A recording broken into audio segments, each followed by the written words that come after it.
Welcome to Fantasy Now Plus, your Monday edition of the broadcast. We are joined by Justin Bauerle today, but he's in the background right now, so we're going to keep him there. We are discussing the running back position for your Dynasty rankings, of course. Today, last week, we did quarterback, so if you're into this sort of ranking situation, go to our last week's show and watch the quarterback edition. But today, running backs. We have some hot topics, some older guys.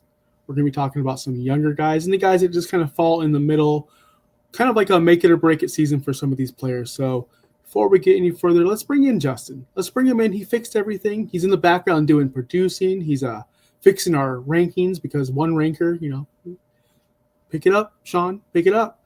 I joke. I kid. Last year, hey, listen, full disclosure, I was new to ranking last year on an official site. So it's very difficult for me. Am I too high? No, I think you're just not using your microphone. Oh, okay. Well, in that case, I have a microphone in front of me, and I'm just not going to use it because, why would I use it sounds like you're like in a hallway right now. It doesn't sound like the normal Josh Kimmel that we all know and love. Oh, you didn't plug it in? Oh, no, Josh. I can only produce so much, man. It's a Monday. It is a Monday. I didn't even have my lights turned on. I love how I went back to the microphone. Here we are. I love how I went back to the microphone to tell you it's Monday, even though it didn't matter because my microphone still wasn't plugged in. So yes, it's a Monday here at Fantasy Now Plus, and this is the off season, and I'm glad that we're working things out because guess what, guys? When we go live for the season, we have 8 shows dedicated and scheduled out. It's only May, and we have our entire regular season scheduled. Other independent podcast is doing that sort of thing, so I'm glad we are prepped up, ready for the season. But if we could just turn on our mics, that'd be a start, right? That'd be a great start. But yes, back as I was saying, running back rankings, right? The older guys, the younger guys, and the guys that are kind of like hit or miss. This is our make or break season where we land on these guys. So before we get forward, I'm going to leave it to you so I can make sure all my other settings are fine. Justin. Oh, no, you weren't going to. I'll do it for you. I'll set you up. So we are having a live stream. Oh my God. I was going to set you up. I was like, what are you talking about? I thought we were like G's. Like I thought we were like, we telepath each other. What's the thing? The Shining, right? Sorry, my wife is over here texting me about AI and like we'll be fine on things. I'm like, okay. Yeah, this weekend we are having a 24-hour live stream to support our charity Extra Life and the families over at the Children's Miracle Network. I will be live starting at 8 p.m. Eastern on Friday, and I will be live until 8 p.m. Eastern on Saturday. Yes, 24 hours of me on the screen. Probably won't get any views because it'll be me on the screen for 24 straight hours. But hey, if you want to come and talk and just kind of hang out, chat with us, keep us awake and moving, it will be a fun time. We're going to be talking about a lot of different things, including Super League, other fun formats and leagues. I've got 2 different Jeopardy games set up, one for general NFL and fantasy, one for a Bears versus Packers fan. So it'll be Bears Packers Jeopardy. We've got, general football talk. We've got some midnight math, IDP. We're going to talk about IDP. Josh and I are going to play college football with a very special guest. I don't know if we've ever mentioned the special guest name, but just know that you will want to be there at 2 a.m. Well, are we going to play? Wait, we're not playing with him. We'll play, and then when he comes on, we will play and like chat with him. Oh, we're going to be playing while he's on? Okay. Maybe. I don't know. We don't have to be. Listen, guys, founding father of the show. I'm delegated to the 2 a.m. slot, which I don't stay up past 8:30. So it's just a treat to see me at 2. I can't wait to see myself at 2:30 in the morning. If I'm put together, I don't think Justin's ever beat me in college football. On the PlayStation 5, I'm really good at video games, so it's going to be a massacre. It's going to be a murder. And I will take, and this is the truth. If you're watching, I will take requests. If you want me to play as Tennessee, if you want me to play as Rutgers, if you want me to play as Idaho, I'll beat Justin no matter what team I am. So I'll play with whoever you want me to play as. Okay. the fans, the viewers, the listeners, we appreciate you. 2 a.m. I'll be on. I might be on sporadically throughout the day because it is 24 hours, and I don't want to leave Justin high and dry. So I may just pop in here and there to check in on you guys and see how you're good. I got kids, man. We might be at Busch Gardens. We might be at the pool. It's Memorial Day weekend. You should be doing whatever you can with your kids that weekend. So I don't hate you for it, but we will be talking about a lot of different stuff. That only covers the first 8-hour block of what I've talked about so far. We have so many guests. So I mean, I'm counting, I don't know, 14 different guests, I think, 15 maybe. I haven't even counted it actually. Oh, wait, actually, there's an easy way to count that. Let's just go to this page. And we have while he's learning math, guests, 23 guests coming on this week. 23. So 23 guests. Awesome. So before we no more plugs. You can catch us on Raphael said you have to play with Arizona. You got to be there. You got to be the highest donator. The highest donation. That's how we should set it up, right? It could be $1. Yeah. $2 because we are donate, you get to pick our team. You are obviously picking our supporting, of course, the families in need, the Children's Miracle Network, hospitals, everything goes to them. So I'm hyped. All right, let's get to it. Running backs. Last week we did the quarterbacks. This week's a little bit difficult because running backs are up one year, down the next year. You can never tell with a running back. It's very, very rare to get one that stays on the top of the ranks for years and years and years, like a CMC or like a Saquon Barkley. You know, even the Jonathan Taylors of the world have been falling off the planet. So there is a very polarizing player on this list who has fallen off, and he was a top 3 guy, and I still have him ranked as top 3, in my opinion. We will get to him later. So there is a, running backs are up and down. I do want to speak to you about this before we get into our rankings. Do you think there's a major problem in the ranking community when it comes to dynasty formatting, as in they're ranking more for what the player did last year and what they're going to do in this year rather than the entire picture? And I'm going to give you an example. 2 years ago, CD Lamb went bananas, bonkers, right? Wide receiver 1, baby. He's got to be wide receiver 1, right? That's where we ranked him. That's where we took him. All right, he fell off. No big deal. Chase this year or last year, monster, bananas year, bananas. We got him ranking wide receiver 1, right? We have to, right? We have to. But all in all, when it's all said and done, to me, you don't rank off of last year's production. You rank off of a player's production throughout his career and what's going to happen in the future. And no one's ever ranking Mr. Justin Jefferson up the top. Now, this is a conversation for the wide receivers. I only said that because they are, in my mind, it was CD, now it's Chase, and there's going to be somebody else. When we rank, we should rank for the future and what they've done, not just, oh, they were awesome last year. Happened to Justin Fields, happened to CJ Stroud, it's happening to Jaden Daniels. It's going to happen to the running back. So I'm really curious to see where we have our running backs and why we have our running back. So do you want to kick things off with your most polarizing player, or do you just want to list our top 12 and go from there? Yeah, I mean, I say we start from the top and just kind of work our way down. We'll stop and cover a couple. I mean, I know you've listed a couple that you want to for sure talk about. I've listed a couple that I would like to talk about as well. So, I mean, starting from the top, our team has Bijan Robinson as RB1. We do not. We have him as RB2. I think that's an interesting. He's 1 or 2, depending on how you look at him. Both of us have taken the other running back drafted in that same year, Jahmyr Gibbs, as our RB1. Do you? I mean, yeah. To me, it's more of a pick your poison, whoever you want. Look, Jahmyr Gibbs was able to produce in an offense that did support another top 10 running back in David Montgomery. And when David Montgomery went out last year, Jahmyr Gibbs was totally unlocked. Bijan Robinson didn't have a David Montgomery breathing down his neck. Bijan Robinson has a Tyler Algier, who Tyler Algier only got snaps when Tyler Algier was ready to get snaps and Bijan was not. Whereas Gibbs always shared the backfield with David Montgomery. Gibbs didn't need the goal line carries. Gibbs didn't need the red zone carries. That was all David Montgomery. Gibbs was a running back 1 while sharing the effing load. No other running back can really do that. David Montgomery's healthy. He's coming back. He is going to eat up some carries, but that's been proven in the past that just doesn't matter there in Detroit.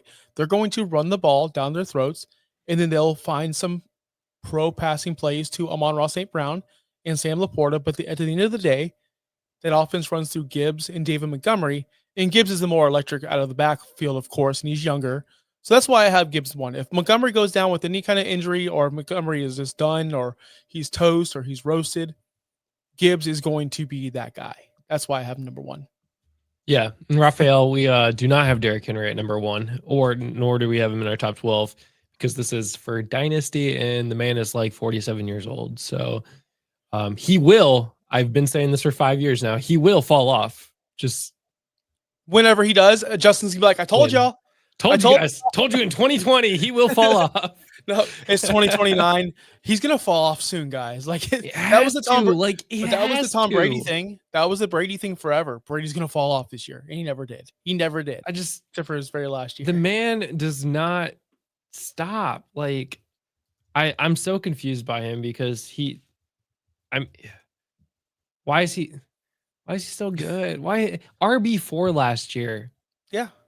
At 30. Remember this callback to OUS, by the way. This is before Fantasy Now.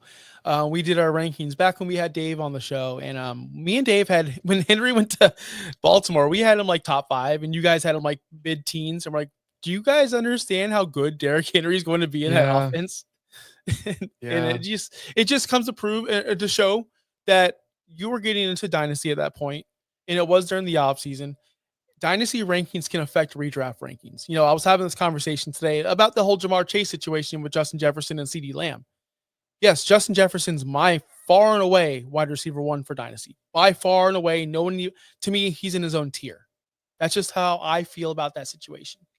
But I will be willing to say I'm ranking Chase number 1 in redraft because he has a better quarterback in this position. I want to see what JJ McCarthy does. But Justin Jefferson has proven he could have me throw him the football. He will still be a top 3 receiver. That's why he's clearing away number 1. Running backs, you can't really say that. And of course, Derrick Henry falls in that position as well, because he did finish 4 last year. I'm not putting him in my top 10. Yeah, a lot of people asked, where's Saquon? Obviously, I mean, Saquon finishes like the number 1 player in fantasy football last year. As a team, we collectively have him at 4 this year. Was Saquon even a guy that? Yeah, I think Saquon was a guy that you wanted to talk about. Ding, ding, ding. So Saquon Barkley. I do see Raphael. I see your Bryce Hall. It's Breece Hall. I understand. I have notes on him as well. He's one of my guys. But do you want to talk about Saquon first, or people are asking for Breece? Which one do you want? Let's talk about Breece. All right, let's talk about Breece. So we have Breece Hall as the number 9 overall Dynasty running back. And to me, this falls in the same situation as what did he do last year? So people are already down on him. You talk about the trade rumors, new offensive coordinator in New York, new head coach in New York. The offensive coordinator is Tanner Eggstrand. He's the new offensive coordinator, came from Detroit. He was a passing coordinator in Detroit since 2022. He came along with Aaron Glenn. They're good friends. They're good buddies. They've worked together. So, of course, he brought him along as the offensive coordinator, but he was the passing coordinator. So I don't think this is really going to affect what they do with Breece Hall on the ground. Hopefully they get him more targets. That'd be ideal, because we saw his targets fall off. He had 19 less catches last year than in 2023. So that did fall off. The difference between Breece Hall in 2023 to 2024 was literally 49.6 points. That's it. You could say that's huge. That's massive. Well, it is. And the majority of it is because the targets went down, because the catches went down. He only had 1 less touchdown from 2023 to 2024. He had 14 less carries from 2023 to 2024. Breece Hall is still a killer. I have him ranked 3. I'm not dissing any of our guys or any guys, period. Whether you're ranking over at Optimus, whether you're ranking over at Fantasy and Frames or ESPN or Footballers, wherever, have him ranked where you want. But it's unfair to just give up on him on his 3rd year. His 3rd year. He's still a superstar. He's still a stud. He averaged 15.1 fantasy points per game last year on a very bad offense, an offense that couldn't move the ball. I'm afraid of Justin Fields. I'm afraid of that future with the New York Jets, with Justin Fields leading them. I don't think he's the future, but I do think Justin Fields can open up running lanes. And I think if Justin Fields stays there for a year or two, Breece Hall can definitely get some easy rushing yards with those easy rushing lanes with the option offense if they run it. Breece Hall in 2024 finished. I said 2023. 2024 finished with 8 games as a top 20 fantasy running back. He did that the year before as well. So, like I said, nothing's changed. The only thing that's changed is 2 years ago, and I did this. I had to go down to the breakdown. I had to do it all. He had one monster game in Week 16 against Washington where he scored like 45 points, had 12 catches. If he didn't have that game, he'd be putting up similar numbers, and we'd feel more comfortable about him. But the fact is, he did dip in production. He did take a step back. Even if it's only 100 yards difference, he took that step back. So what happens is we go, well, there's new guys coming up, and he's obviously going down. But that's ridiculous, guys. He's probably younger than R.J. Harvey. And we have him ranked about the same. So Breece Hall to me is still a killer, still a stud. I don't see why anybody would move him down at all. He is 1 year younger. He's 23. RJ Harvey is 24. I'm cautious about Breece Hall specifically for this year. I do have him ranked as RB6, which I think is reasonable. I have him, I think, in that more reasonable range, whereas everybody else has him in the 9, 10, 11 range, maybe even 8. I'm cautious about him this year just because Justin Fields hasn't really had a productive running back like that actually produced, whether that be in Chicago, even in Pittsburgh. Jalen Warren and Najee Harris weren't like all level. They were good. Breece Hall is better than both of them, but I'm a little worried, and I have him high because he is only 23, and Justin Fields will not be the quarterback forever. So eventually, they're going to get a quarterback that can hopefully sustain a running game that does not involve only the quarterback rushing upside. But for this year, I'm a little bit cautious about Breece Hall specifically. No, and one last point to close it out. Again, we did say Aaron Glenn and Tanner Eggstrand came from Detroit. What did Detroit do best? They utilized their talent. They utilized Jahmyr Gibbs and David Montgomery, and they won football games. I don't think the previous coaching staff over there in New York, as they showed themselves on HBO, what's that show called? I don't even watch it anymore. Hard Knocks. That they're clowns. I said that if you can go back 2 years from whenever that show existed, I was on this YouTube channel, not this channel in particular, but on a YouTube channel saying, man, these guys are clowns. These guys don't know how to coach them away out of a cardboard box. These guys are idiots.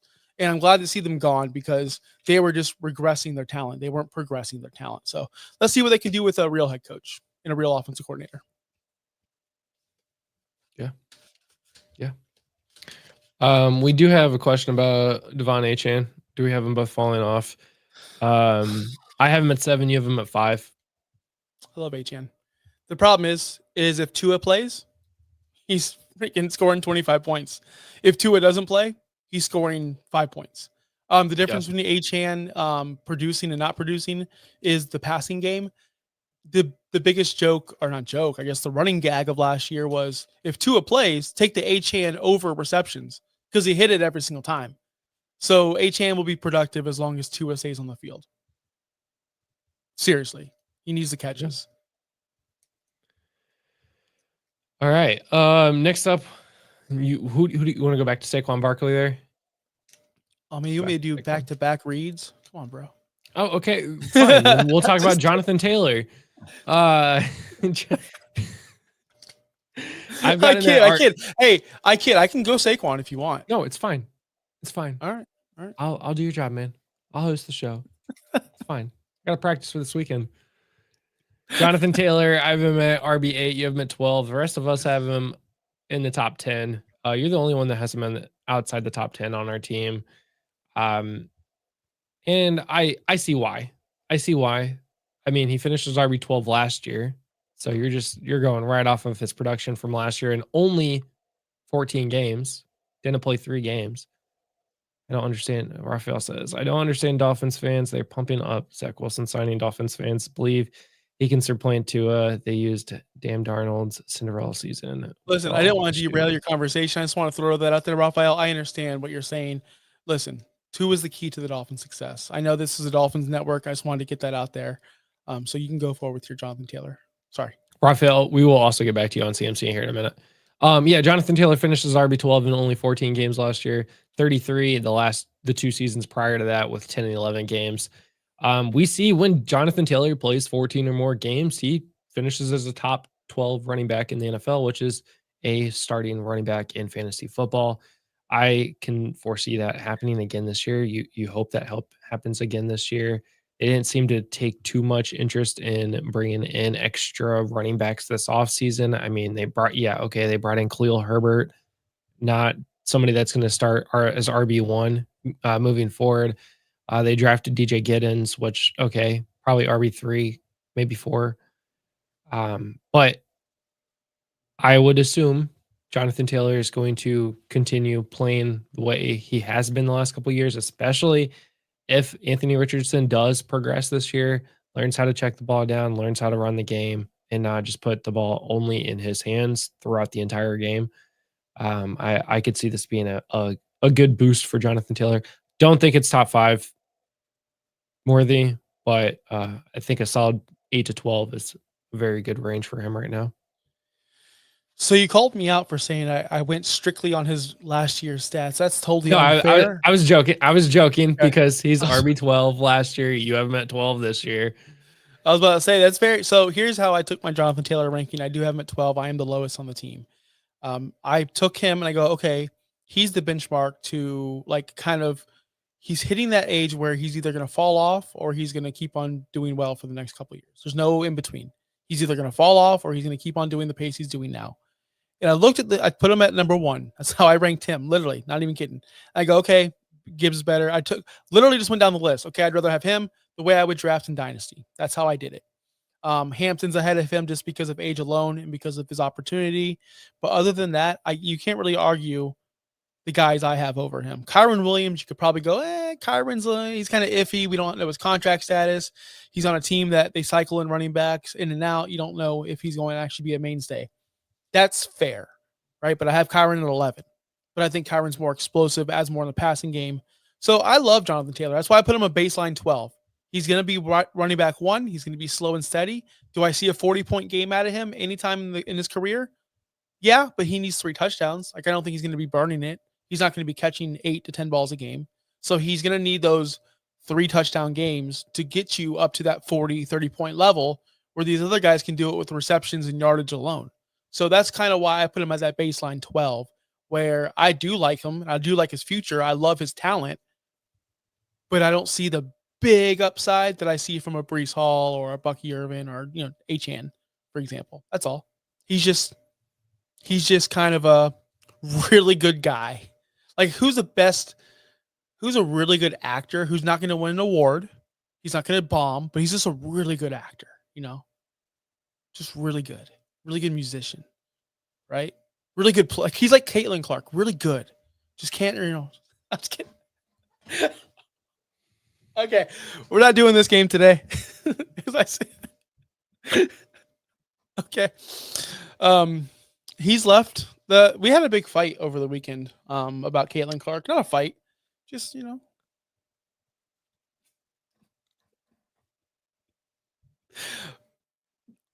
we have questions in the chat. Where does CMC land? I believe he will get more touches. We have Christian McCaffrey, running back 16.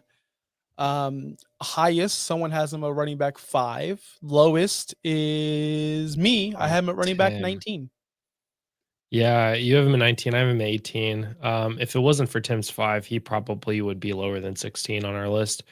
Again, I mean, yeah, he's 28. He's had some of his best seasons behind him. They are behind him. It's kind of interesting actually. Rookie season, RB10, then RB2, RB1. He's injured, only plays 3 games. Then he only plays average 15 games. points per game in those games though. Yeah. Then finishes RB2, RB1, and then he's injured again. So if you're looking at patterns, this is another injury season for him. But again, we're talking about Dynasty. This is somebody that you want to make sure is on your roster moving forward for the next 2 to 3 years. Christian McCaffrey is not one of those players that I'm willing to sell my whole team to get right now. In fact, I'm trying to get him off my teams if I have him still, because it's just not a valuable resource to hold on to, especially with 2 dead Achilles from last season. That's going to take a lot. He just about to have a kid. He just got married.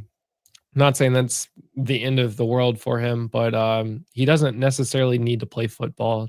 So I think his career is coming to an end. And I think it's going to be sooner than later.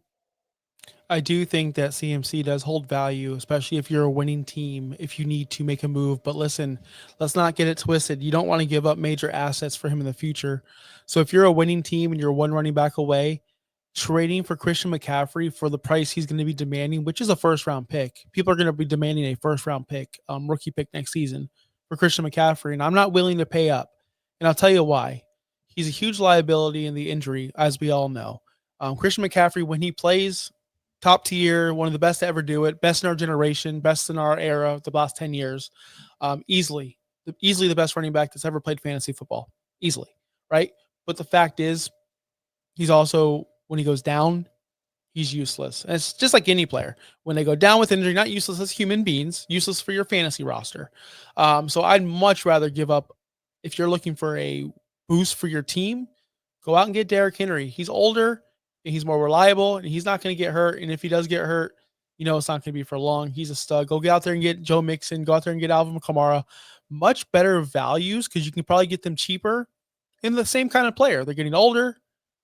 People want them off the roster. Trust me, people are trying to get rid of Joe Mixon and Alvin Kamara for anything at this point. So I'd much rather go buy those guys, which we have significantly lower than Christian McCaffrey, because Christian McCaffrey, when healthy, will win you the whole league by himself. Yep. Yeah. When healthy, it's proven when healthy, he is the best.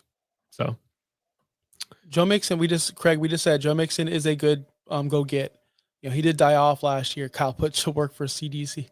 Listen, man, no more Kyle Pitts talk in the chat, guys. No more Kyle. That's it hurts my soul still. I seen people back in the day when Kyle Pitts was being drafted, 3 first-round picks for this guy. 3 first. Now you can't even get a third. All right, the next guy on our list, Saquon Barkley. Saquon, the rushing leader, right? Mr. Saquon, Mr. Revive. I have him at 8. I'll just be honest with you, everyone. I am by far the lowest. We have him at running back 4, which to me is insane. Everyone else has him in their top 4, and I am the man on the island going, no. Right? As LA Knight would say, no. He's freaking 28 years old, people, going to his 8th season. He had his lowest reception total ever last year. Did you know that's 33 catches last year? I guess they don't throw 2020, to the running back. He had less than that. As for a full season. Oh, okay. I'm sorry. I didn't think I'd have to preference that, but he also had the most touchdowns since his rookie season in 2018. He had a career high carries, 345. That's a lot for someone like Saquon, who is obviously injured a lot. His last major injury though wasn't since 2020. He's been very productive since then. He's had a couple, dings and dents around the block, but nothing too crazy. But historically, I know this is a lazy conversation, but it is what it is, right? Historically, when players reach their 20, especially running backs, reach their 28th age, their 28th year, they do fall off. It happens to everybody. It happens to almost everybody. Saquon could be the exception here, but CMC turned 28 last year. We all know what CMC did, right? Dalvin Cook turned 28 2 years ago, and he was a stud. Do not talk bad about Dalvin Cook. He was a super stud for years. Turned 28 2 years ago. He went to the Jets. We're all going, oh yeah, Dalvin Cook season. Dalvin Cook did absolutely jack squat. He played 17 games since he's turned 28, had 75 carries, 234 yards.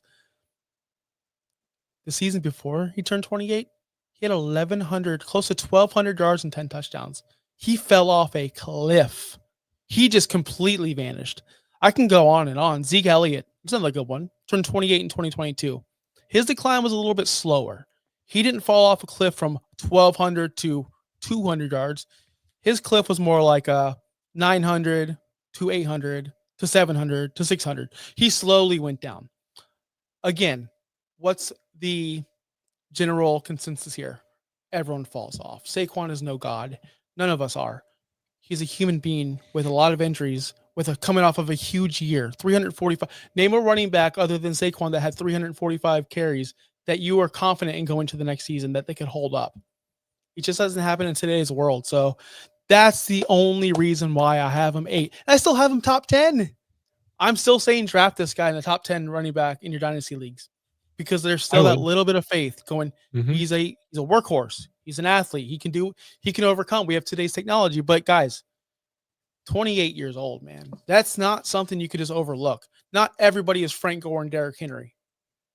And again, you can't name any other guys. Name another guy who went that long, who was that productive, who could do that. And you're drafting Saquon Barkley going, well, he could score 15 touchdowns again. Yeah, he could because he's on that offense. But is he going to rush for that much? Is he going to be that productive? I don't see. Well, it. they might ban the tush push, so he might get more running goal. That's a different question. That's ridiculous, by the way. I'm just calling it right now. That's ridiculous. It is. If you're a Packers fan, and being you're so good at something. Imagine what? being so good at something like Babe Ruth. Babe Ruth's so good at hitting home runs. MLB, oh, we're banning the home run. Why? I'm good at it. I was talking about this on social media. Somebody got up and upset about it. It was like, that's not comparing like things. And go back into his social media. He's a Packers fan who is the one who's the organization that said, I do want to say this before we move on to your guy. The Eagles have rushed for over 2,000 yards as a team 6 of the last 8 seasons. No matter what, they will find a way to run the football down people's throats. It just might be a little bit more committee rather than just one guy. That's all. Follow the money, they say, though. He just got an extension. Yeah. Next guy I want to talk about is Chase Brown. We collectively have him as RB14, which is an RB2. We both have him at 13 right now. I'm talking about him because there are questions about him, specifically in that Bengals offense. He had a good season last year, finishes RB10, and that largely due to Zach Moss, who they brought in to be the RB1 going down early in the season, who was playing very well before he got injured. Then they also just drafted Tosh Brooks, who apparently is supposed to be the RB1 by the end of the season. I don't necessarily buy into that. Too many teams in this league run the dual running back system, and I think the Bengals are going to be another one that will run that dual running back system. But the fact is, Chase Brown is still a very good player. He still finished as an RB10 behind a very bad offensive line, and they did up their game on the offensive line this year. So, assuming Jamar Chase, T. Higgins, Joe Burrow, all healthy, Mike Gesicki's back. Basically, the Bengals are running back that offense. I added some defensive options there. I would expect him to have a pretty good season, the top 15 season this year. And again, he's 25. Yeah, similar to Jonathan Taylor, who's 26. He's getting older, but he's still young in the NFL. He's only had 2 seasons. So there's not a lot of mileage put on him yet. It's only played in 28 games. So I would foresee him being an asset in the RB2 range for the next couple of years still. I have no rebuttal to that. We're on the same page with Chase Brown. I have him at 13. You have him at 13. We're right there. I just fear that somebody could easily take his job. Yeah. And that's my fear with a lot of running backs on this list. The only thing that I see his job being safe, or the reason why I see his job being safe, is because of how electric that offense already is. That where if the running game is taken out of the game, they still have the passing game. Like they're not stopping Jamar Chase and T. Higgins and Mike Gesicki and all of these other Yoshi Voss. Like they're not going to stop everybody, so that's good. If the Bengals are focusing on a position to upgrade right now, it's the entire defense. So I think his job is currently still safe. Again, now if Tosh Brooks comes in and says, I'm RB1, get out of my way. Okay, Tosh Brooks is RB1, get out of his way. But until Chase Brown loses that job, it's his job to keep. It is his job to keep. All right. Before we get into our last couple of guys we're going to talk about, I do see your questions in the chat, everybody. We will get to every single one of those. I do want to remind everybody watching, whether it be on YouTube, Talk Sports Network, or on our own Fantasy Now Plus site, just drop our YouTube channel, drop a like. It really helps us out. It gets us to other places. It gets us into algorithms. We have been growing tremendously. Our subscriber count has been going up through the roof. So we really appreciate every single one of you. Keep helping us out. We want to make this a full-time gig eventually, or a side hustle.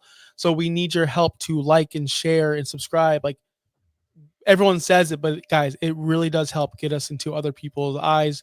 And if you're a fan of the show, or you like a show, or you like one of us, if you don't like me, sorry. If you like Justin, tell a friend anyway. I'm not here all the time. I'm only here once a week these days. So I appreciate you guys all again. We have this one. What should we expect for Stephon Diggs in New England? Raphael, I expect big things. I expect awesome things, and I expect things to go downhill slightly and him ruin Drake May's career. I expect things to go awesome at front, right? And then Stephon Diggs is upset he's not getting 5,000 targets, and he's going to yell at Drake May on the sideline. That's what I expect. But to ruin his entire career? It was a joke. It was a joke. Josh Allen didn't get ruined? Yes. CJ Stroud, maybe. We don't know yet. That's debatable still. But no, I mean, I think we talked about this last week when we talked about Drake May and how Stephon Diggs should hopefully help his career really lift off. He has a habit to playing with younger quarterbacks, whether that's his choice or his agents or the team's choices to send them to teams with younger quarterbacks. So I would expect him to have a decent year until, again, maybe he gets injured, maybe he falls off, maybe he demands more targets and the targets are going elsewhere. But I would expect him to have a pretty good year this year. And is Tank Dell done in Houston? Dude, I mean, they drafted 2 rookies. It's sad to see. I hope he's not done, but I hope not. You know, injuries like that can kill a career. We saw Josh Gordon's career get injured and destroyed by marijuana, drugs.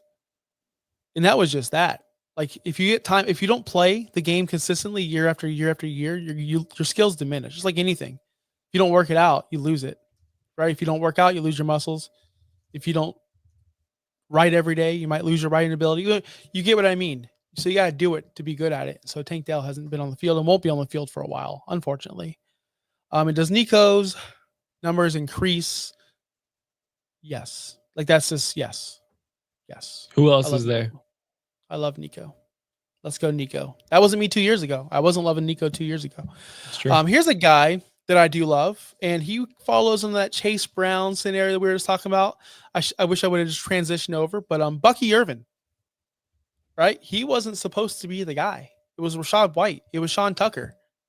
And then Bucky Irvin comes out of nowhere, week 6 for the Tampa Bay Buccaneers and blows everyone's mind. Bucky Irvin was not relevant weeks 1 through 5. Bucky Irvin sat on the bench weeks 1 through 5. For some reason, in week 6, I believe somebody went down. He stepped up. He had a 100-yard game. He had 65% of the snaps. And then guess what happened in week 7? Back down to 30% snap share. Why is Lovie Smith still a coach? I'll never know. But despite Lovie Smith being the Buccaneers head coach, Bucky Irvin had a phenomenal rookie season, finishing top 10 in rushing yards, top 10 in fantasy production. And I do see this continuing throughout his entire career because he's behind one of the best offensive lines in football. That is so weird for me to say. Living in this market for over 39 years now, the biggest problem for the Buccaneers have always been quarterbacks. No one's ever been signed to a second contract ever in the entire franchise. And the offensive line. That's been the whole problem throughout 39 years of my life. Now they have a quarterback on a second contract, and they have a top 3 offensive line in the history of football. I'm just kidding. But they do. They talk like they do. Bucky Irvin is top 5, not only just because of the offensive line, by the way. He's top 5 in juke rate last year. Evaded tackles, yards per touch, yards created per touch. This guy's slippery. He knows how to get skinny in between the A gaps and B gaps and C gaps. He can stretch the field. He can hit the edges. Bucky Irvin, he can catch the ball. 47 catches last year. He could basically do everything. So I'm really excited to see what he can do with a full playbook, a full year to produce, not just half the year. Because let's be honest, he didn't really take over till about week 6, 7, 8. So if you're a running back and a rookie running back at that, and you took over that late, of course we're going to rank him super high going into the next season. Am I the highest on him? I am not. I have him 7th. Chris Pudge is the highest at 6 on our team. You have him at 9. You hate Bucky Irvin, but that's okay. He's going to prove you wrong as well. RB1. He's still an RB1 in my rankings. I don't. Hey, if you can call out my hate for Jonathan Taylor, I can call out your hate for Bucky Irvin. That's fair. That's fair. But you have borderline RB1. I have Bucky as RB1. As an RB1. Let's not be I can't not say this. Rachaad White's still there. Sean Tucker is an amazing talent. I don't care if you don't know who he is, he proved last year when his one chance that he is an amazing athlete, amazing running back. So the sad part is I think if Bucky does get injured this year, we will see somebody else come in and take over that role and be just as good. I think they have the best running back room in the entire league. And it's not close in my mind. And I think Bucky Irvin's going to lead this charge only at 23 years old. 23 years old. He is a must add to me. If anyone's selling, if anyone's not buying him or buying into his greatness, I would easily go buy Bucky Irvin. The future is bright in Tampa Bay. I don't see a fall off. And you know what? I was watching NFL Network today, and this is not me being biased because I'm a Dolphins supporter. I'm not a Bucs. I live here, but I'm not. Who's the greatest threat to Detroit? Is it Philadelphia? Is it Detroit or Los Angeles? Nobody's ever talking about the Bucs. People forget Bucs were a top 4 team in the NFC last year. Their offense was outstanding. Yes, they lost their offensive coordinator. I totally understand that. But that offensive coordinator did not affect the running back room. That offensive coordinator affected Chris Godwin and Baker Mayfield. Those are your regression candidates. Not Bucky Irvin. Not behind that offensive line. It's too damn good. Too damn good. Yeah, he is good. And if you've watched us for long, over the season or over the years, last year we talked about Rachaad White potentially being a dud for last year. Yeah, I mean, the problem with Rachaad White though, he's just not going away though. He's not going away. No, he's not. Now, and then if you continued watching us, it looks like we have adding Bucky Irvin in week 3 of the season last year, where we told you to go get him, which was right before his pop off in week 4. And then, okay, week 5 was a thing, but then week 6 on was good. Week 6 he was the running back. I remember talking about Bucky quite a bit, saying if you have not added Bucky Irvin yet, why not go get him? Like 1, 2, 3. I've seen 3 times now we have said go get Bucky Irvin in the first 6 weeks of the season. I tell my kid to brush his teeth. Do you think he listens? Just kidding. I know you guys listen. I love you guys. I love all of you guys. Who is the last guy that you want to highlight in our rankings? Yeah. See, I didn't have one. Oh, we don't have it. Okay. Don't worry, guys. I put in the extra work to make sure we have quality content for this program. Justin, you've talked about 8 players today. All Justin does is make the graphics and make everything scheduled and does everything else behind the scenes. Justin is a phenomenal boss, by the way. I couldn't ask for a better one, so I really appreciate everything you do for me, Justin, everything you do for the channel. I'm looking forward to the season, of course. Yes, we're wrapping it up right now, so if you want to play that music, you can do that. We are going to be here again live next Monday. We have a show live on Friday, Studs and Suds over there with Pudge. I call him Vegas Jeff because that's what we see in the Discord all the time. They're popping beers. Justin was on the show. I did not get an invite yet. I'm the beer guy. I know beer, and I didn't get an invite on the show, but it's cool. Maybe one day, Pudge. Maybe one day. All right. Until then, make sure you join our Discord. Of course, make sure you sign up for Super League. I believe we are still getting registrations down. When is the draft? July. End of July. There's time. Register. There's time. Register. FantasyNowPlus.com. Until next week, guys. Peace out. Be good. And don't forget to stream 8 p.m. on Friday. Thanks for listening. Be sure to like and subscribe wherever you watch or listen to podcasts. We'll be back next week for more ways to win your league.